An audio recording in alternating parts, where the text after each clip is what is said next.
Olá, hoje venho-vos falar de 5 erros que todos os empresários cometem. O meu nome é Mariana Arguilima, eu sou coach empresarial e há vários anos que acompanho empresários na aceleração dos resultados das suas empresas, ao mesmo tempo que os acompanhando de uma forma muito direta, tento tornar os seus dias ainda mais produtivos para conseguir também libertá-los para uma vida mais equilibrada. Todos sabemos que só com uma vida equilibrada é que é possível estar bem em todo o lado. Se quiser que a sua empresa esteja bem, você vai ter que estar muito bem e para isso vai ter que estar no seu melhor na sua vida profissional, mas também no seu melhor na sua vida pessoal, na sua vida social, até com a sua saúde também. Portanto, tudo isto é muito importante e é nestes pontos que eu trabalho com os empresários em grande proximidade. E é nesta experiência a trabalhar com empresários que eu posso vos garantir que, muito embora cada empresário seja uma pessoa diferente, tenha as suas características muito próprias, há aqui um padrão muito claro de alguns comportamentos, de aquilo que eu hoje vos venho falar, que são os erros que a maioria dos empresários cometem. E sistematizei isto em 5 erros que hoje vou aqui enumerar e que durante as próximas semanas vou detalhar para vos dar aqui mais ideias sobre o que é que são realmente estes erros, onde é que eles se vêem e também como é que se podem solucionar, ok? Então, hoje vamos passar aqui em revista estes 5 erros para que vocês comecem a ficar muito atentos aos vossos comportamentos, para que possam olhar para aquilo que fazem no vosso dia a dia e comecem a pensar um bocadinho sobre se identificam com algum destes padrões que eu vou enumerar hoje e como é que podem começar a melhorar e a ter uma melhor performance enquanto empresários. Então, o primeiro erro que é muito comum entre os empresários é pensar que têm que ser os maiores especialistas em todas as áreas da empresa. Ou seja, um empresário, quando começa o seu negócio, está sozinho, não é? Portanto, sabe um bocadinho de tudo e é a pessoa que faz um bocadinho em todas as áreas da empresa, mas depois, quando a empresa começa a evoluir, isto deixa de ser verdade, não é? Vocês começam a ter alguns colaboradores que vos vão dando aqui uma ajuda em cada uma destas áreas. E é aí que este erro se vê muitas vezes, que é, em vez de contratarem pessoas muito capazes, pessoas que vos vão superar do ponto de vista operacional em cada uma destas áreas, os empresários tendem a pensar que não há ninguém capaz de fazer as coisas tão bem como eles. Aliás, há um ditado popular, não é? Que se quer essa coisa bem feita, fala tu próprio. Mas, no caso das empresas, a mentalidade tem que ser um bocadinho diferente. Temos que encontrar pessoas capazes e depois dar-lhes todas as condições para que elas realmente se tornem muito melhores que nós do ponto de vista operacional, para que cada uma das áreas possa viver per si e que a empresa possa crescer consigo no lugar que lhe pertence, que é o lugar de liderança da empresa, de liderança das equipas, de pensamento estratégico. Portanto, este primeiro erro é muito comum e é, na minha opinião também, muito grave porque impossibilita o crescimento da empresa. Segundo erro, e também de uma importância extrema, pensar que os dados financeiros do vosso negócio são uma preocupação do contabilista. A maior parte dos empresários, lá está, quando começa a sua empresa, são muito operacionais, começaram por ser especialistas na área de operação na qual a empresa desenvolve a sua atividade e a grande maioria não são gestores de formação e mesmo que alguns o sejam, não são gestores de profissão, não é? E, portanto, acabam por se dedicar muito à operação e quando se pede ao gestor que analise do ponto de vista financeiro e operacional o seu negócio, ele tem grandes dificuldades e normalmente até fogem muito desta área. Não, números, não gosto muito. Não é? E, portanto, acabam por se escudar muito aqui na operação, não olhando tanto para a parte mais analítica, tanto para a parte mais financeira e não entendem um balanço, não entendem uma demonstração de resultados e dizem mesmo que isso são coisas para os contabilistas.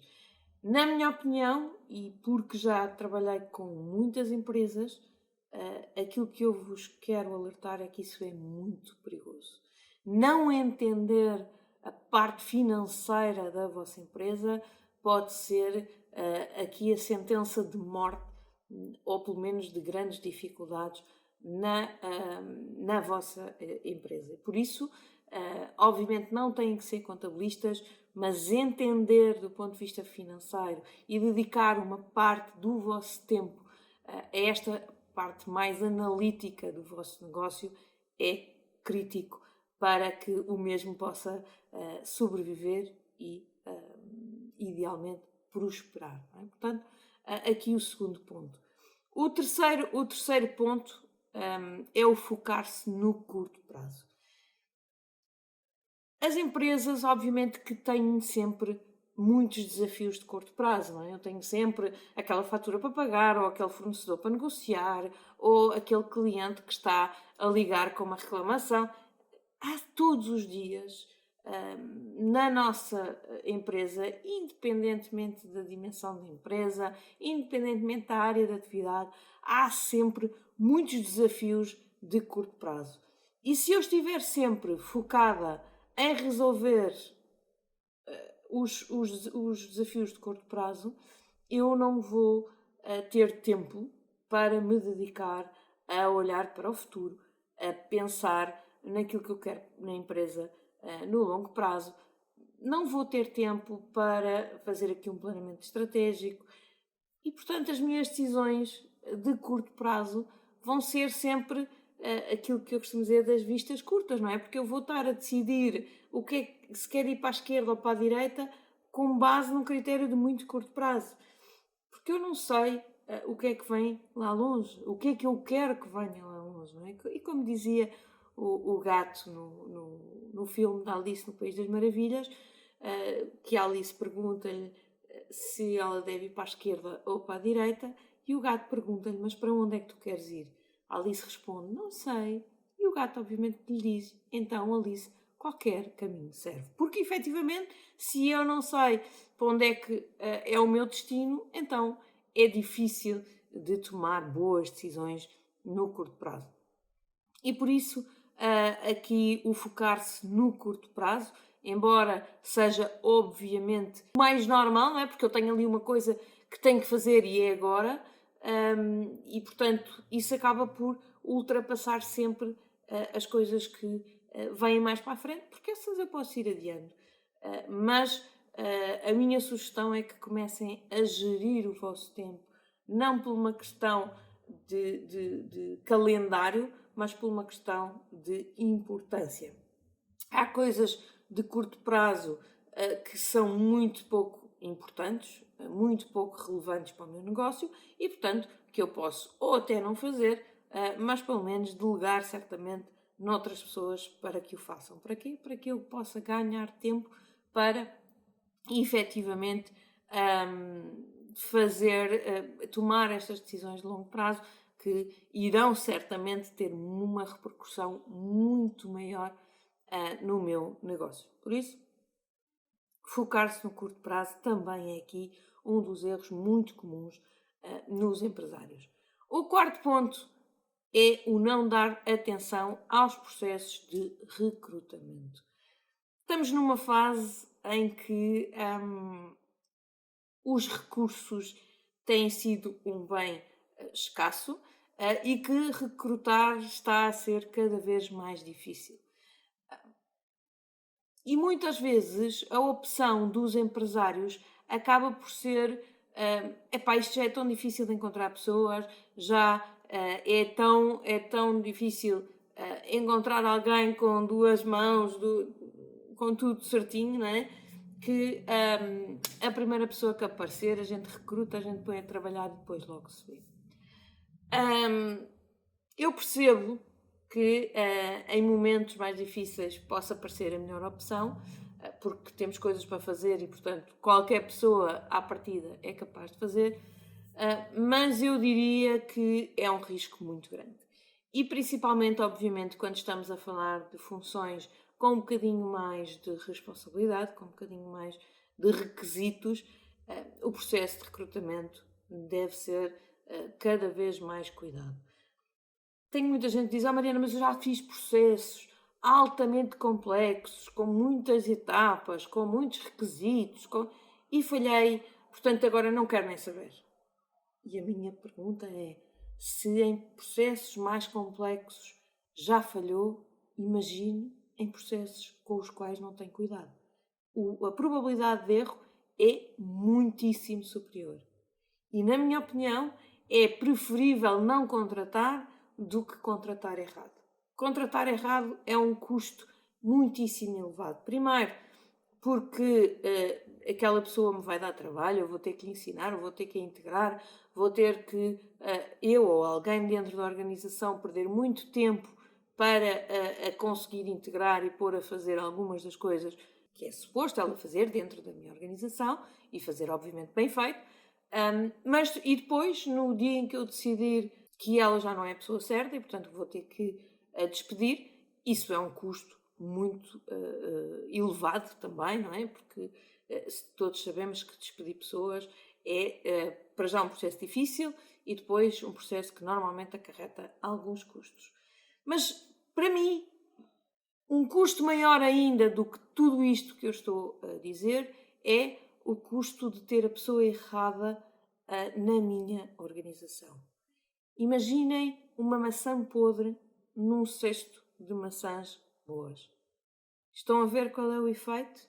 Pois é, muitas vezes quando nós contratamos a pessoa errada, a maçã podre, e a colocamos dentro do nosso cesto de fruta, um cesto que funciona e que uma organização cujas peças estão saudáveis e estão no bom caminho, muitas vezes quando eu ponho a maçã podre, essa maçã contamina as outras maçãs que estão à volta. Portanto, eu posso estar a pôr em risco a minha boa organização quando eu ponho lá dentro a pessoa errada. Por isso, é muito importante que vocês tenham muito cuidado no recrutamento para, pelo menos, não colocar maçãs podres. Podemos não colocar a pessoa mais capaz, a pessoa com as maiores competências técnicas, mas muito cuidado com o enquadramento desta pessoa na cultura. A pessoa tem que estar realmente enquadrada na nossa cultura, senão corremos o risco de repente ela contaminar a nossa cultura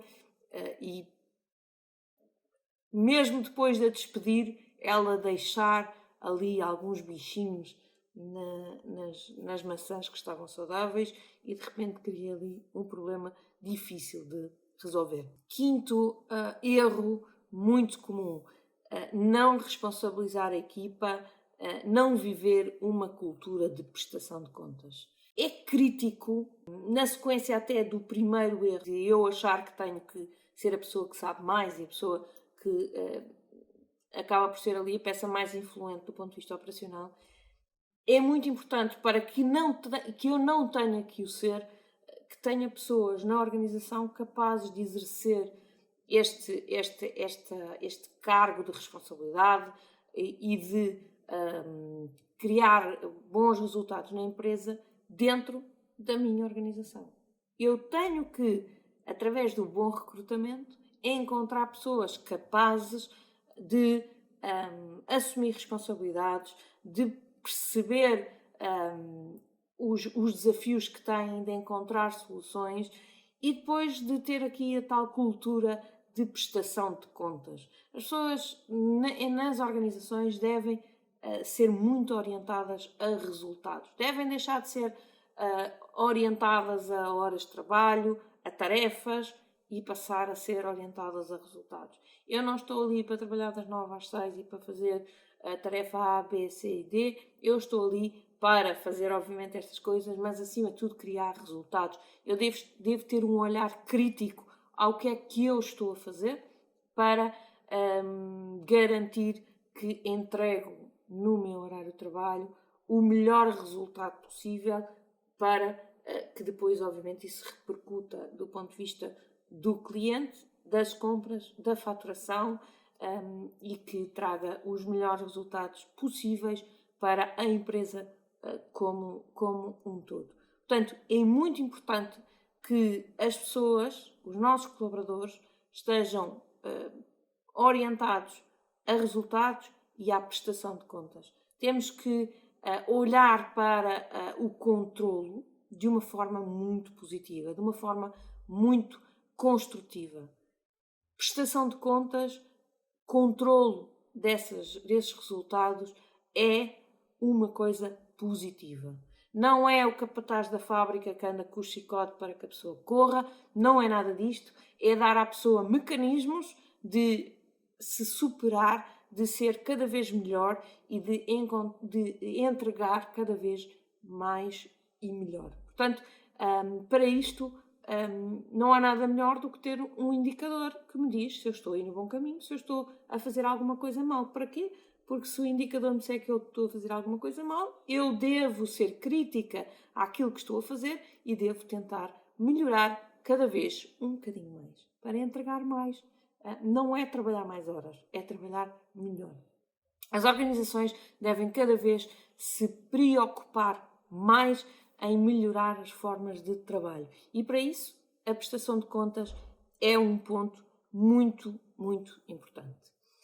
E para terminar, é importante vocês olharem para estes erros, vocês se autoanalisarem nestes 5 erros para garantir que vocês próprios também melhoram. É obviamente a errar que nós melhoramos, mas se nós conseguirmos não cometer os mesmos erros que outros já cometeram e que já estão sistematizados e que já há soluções visíveis, então é realmente muito mais fácil, porque não temos que andar todos aqui na idade da pedra, não é? Já houve descoberta, já houve evolução e nós temos que saber aprender uns com os outros. E por isso, nas próximas 5 semanas, eu vou deixar-vos aqui mais vídeos sobre cada um destes pontos, destes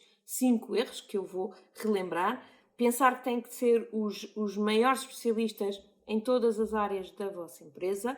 O segundo é pensar que os dados financeiros são apenas uma preocupação do contabilista. A terceira é focar-se no curto prazo. O quarto erro é não dar atenção aos processos de recrutamento, portanto, não ter cuidado com o vosso recrutamento. E o quinto erro é não responsabilizar a equipa, não viver dentro da vossa organização uma cultura de prestação de contas. Portanto, estes são os 5 erros. Durante as próximas semanas eu vou aprofundar cada um deles em mais detalhe. Vou dar-vos também aqui algumas sugestões de implementação de algumas ideias para vocês melhorarem cada um destes pontos e dessa forma ultrapassarem os vossos desafios. Espero que tenham uma boa semana. Eu, todas as quartas-feiras às 18h30, aqui nas minhas redes sociais, vou deixar-vos aqui mais conteúdo, por isso fiquem comigo, porque eu estarei sempre aqui para vocês. Até já!